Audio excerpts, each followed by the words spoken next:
Olá pessoal, tudo bem com vocês? Sejam bem-vindos a mais uma aula de Biologia aqui do Fica em Casa Aprendendo. Para quem não me conhece, eu sou o professor Celso Ramos e hoje nós vamos para mais uma aula de estruturas básicas e funcionamento dos tecidos.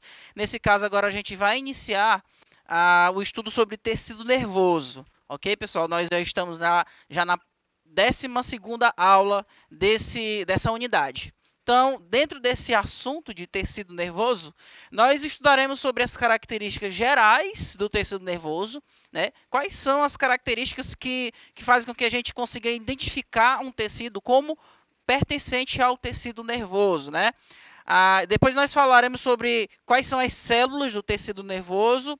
Vamos estudar um pouco sobre os neurônios, que são as principais células desse tecido, e vamos finalizar um pouco falando sobre arco reflexo, né, que é uma das características que o nosso sistema nervoso apresenta, que é principalmente com relação a nos proteger dos perigos, né? O nosso sistema nervoso, ele nos dá essa percepção de perigo para que a gente consiga nos proteger. Então, dentro dessa aula, a gente vai começar falando agora quais são as características do tecido nervoso, né?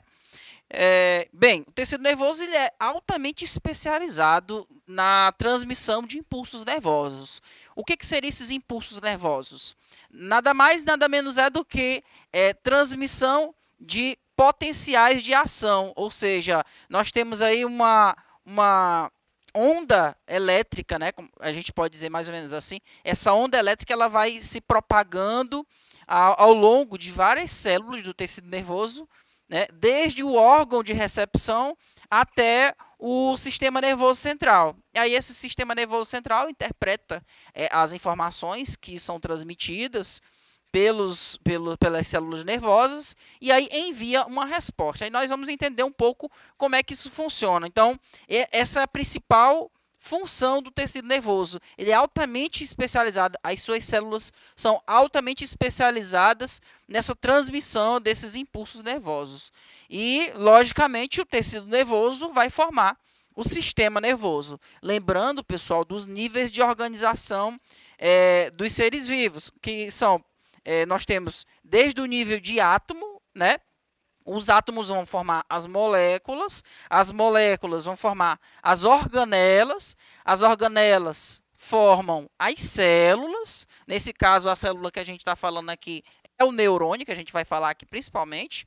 Aí as células formam os tecidos, e aí o que a gente está estudando aqui é a nível de tecido mesmo. A característica principal de um tecido, pessoal, é um conjunto de células que são semelhantes, né, que vão exercer uma função em conjunto. E nesse caso aqui, as células que estão exercendo essa função em conjunto é o tecido nervoso.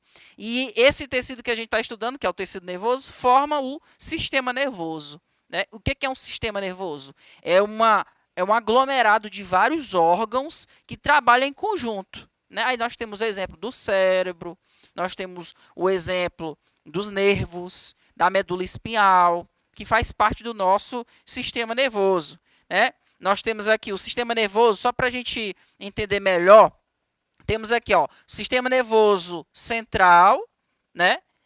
E temos o sistema nervoso periférico. O sistema nervoso periférico é formado pelos gânglios e pelos nervos. Pessoal, para a gente entender melhor essa diferenciação de sistema nervoso central e sistema nervoso periférico, eu vou comparar o sistema nervoso como se fosse uma raiz, certo? Imagina uma raiz, ela tem o seu eixo principal, que é essa parte do meio aqui, e da raiz sai os pelinhos, né, da raiz, pessoal. Esses pelinhos aqui, eu estou querendo dizer que os pelinhos ele vai ser o sistema nervoso periférico. E aí eu estou fazendo uma comparação desses pelinhos, que eles vão ser os gânglios e os nervos, tá? Então, na parte central, nós temos aqui o encéfalo e a medula espinhal, ok? E da medula espinhal, juntamente com o encéfalo, vai partir esses fios que vocês estão vendo aqui em azul, que são os nervos, né? E os gânglios nervosos. nós vamos entender um pouco qual é a diferença de nervo para gânglio nervoso, né? De que eles são formados. Pois bem, esse sistema nervoso, ele vai ser formado pelo tecido nervoso, que é o que nós estamos estudando. Só para a gente lembrar quais são as funções, né, desse sistema nervoso, nós temos aqui, ó, a divisão sistema nervoso central, sistema nervoso periférico.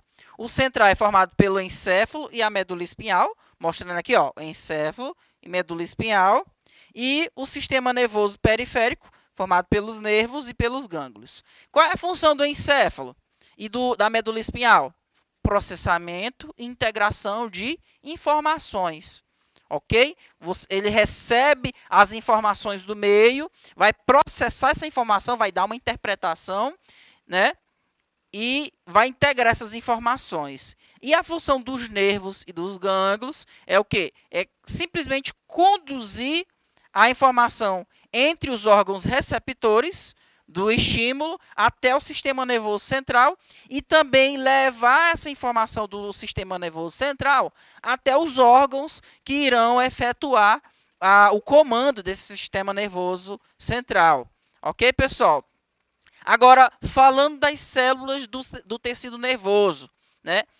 Quais são as células do tecido nervoso? Quais são as principais células? Nós podemos fazer uma breve divisão de que o sistema nervoso, o tecido nervoso, na verdade, né, o tecido nervoso, ele tem dois tipos de células, dois grupos, na verdade. O primeiro grupo é formado pelos neurônios. Os neurônios, ele constitui 10% do nosso tecido nervoso. E o outro grupo de células, a gente vai chamar aqui de células da glia.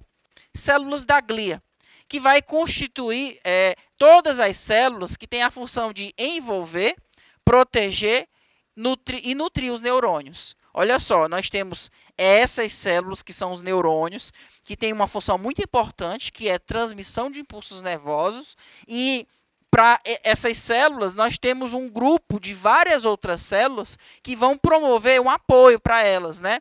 Vai envolver, proteger, nutrir os neurônios. Ou seja, para que os neurônios desempenhem as suas funções, ela tem outras células que estão ali ajudando. E observe que os neurônios ele só vai constituir 10% do nosso tecido nervoso. Já as outras células, né, as células da glia, é o restante, vai constituir 90% do nosso tecido nervoso.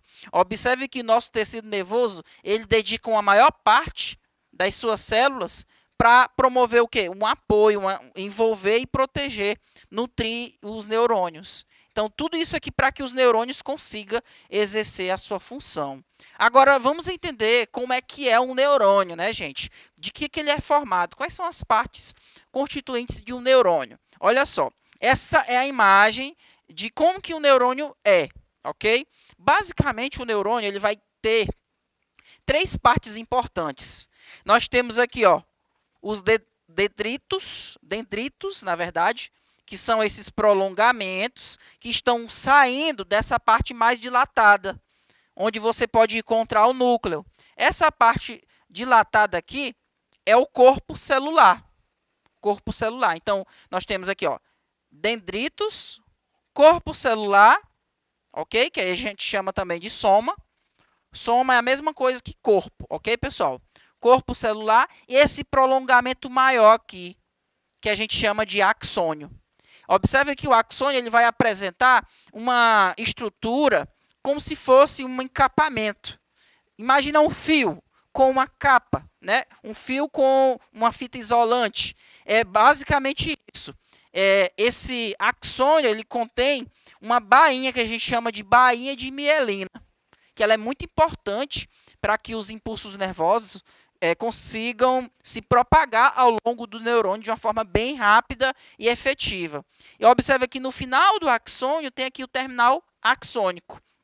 Uma informação importante, pessoal. O impulso nervoso, ele sempre vai começar dos dendritos, vai passar pelo corpo celular, passa pelo axônio e chega ao terminal axônico. Daí, o impulso nervoso ele vai para outro neurônio, chegando novamente pelos dendritos, passa pelo corpo celular, passa pelo axônio e o terminal axônico, e assim sucessivamente. Ou seja, o impulso nervoso ele tem um sentido certo de propagação.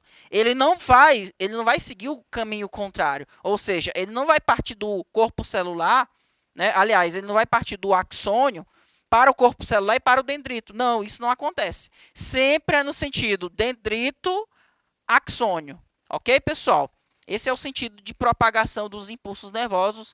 Nós vamos ter uma aula exclusivamente para vocês entenderem como que ocorre o processo de impulso nervoso, como é que esses impulsos nervosos se formam.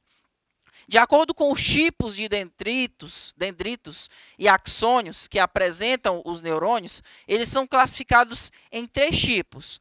Nós podemos ter neurônios multipolares, neurônios bipolares e neurônios pseudo-unipolares. Então, de acordo com a morfologia desses neurônios, nós vamos ter aqui 3 tipos de neurônios. Aqui, multipolar, o bipolar e o pseudo-unipolar.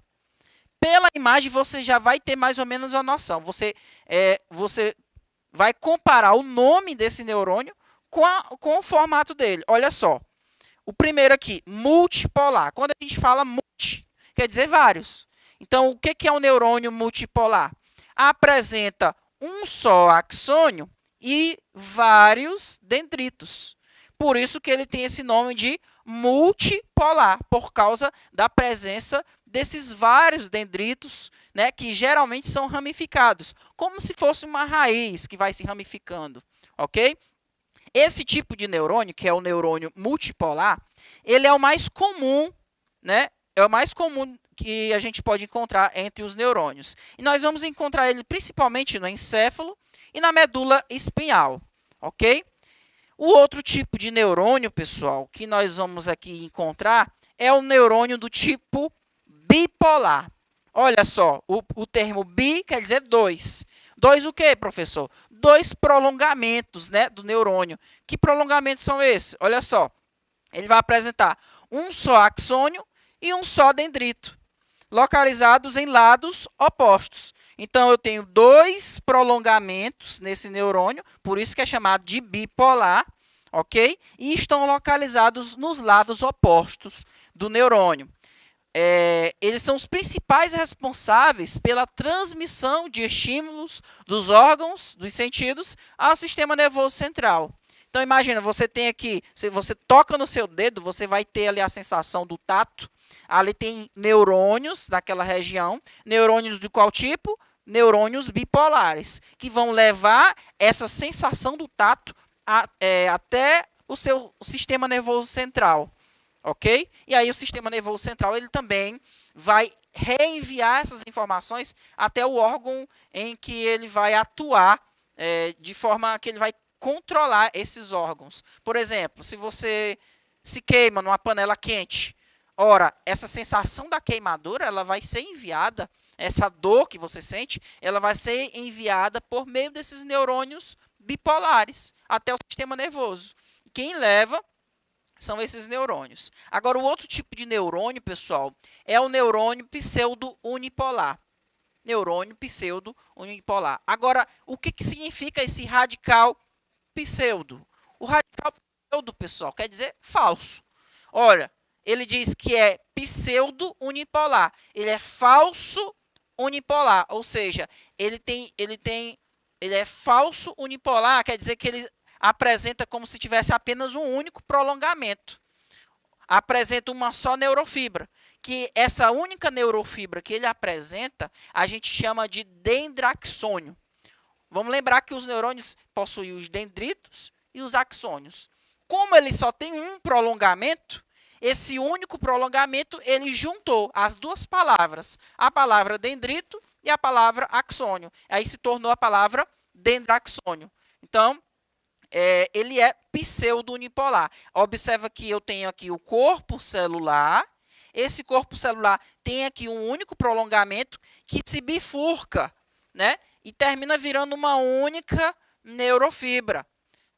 Ok? Esse tipo de neurônio ele faz parte de certos gânglios nervosos. O que são gânglios nervosos? Nós vamos entender que os gânglios nervosos são aglomerados de corpos celulares. O corpo celular, pessoal, é essa parte mais alongada do neurônio.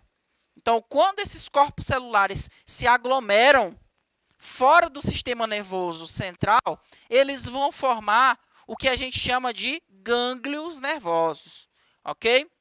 E eles vão ser responsáveis, o neurônio pseudo-unipolar, eles são responsáveis por levar informações de sensores da pele ao sistema nervoso central. Então, esses são os principais neurônios que nós já vimos, né? O multipolar, o bipolar e o pseudo-unipolar. Ok, pessoal? Uma outra coisa importante, outra informação que a gente precisa entender. Olha só, onde é que estão localizados essas partes desses neurônios no nosso sistema nervoso, né? Olha só, a localização dos neurônios. Bem, todos sabemos que eles fazem parte do tecido nervoso e eles vão formar o sistema nervoso central, né?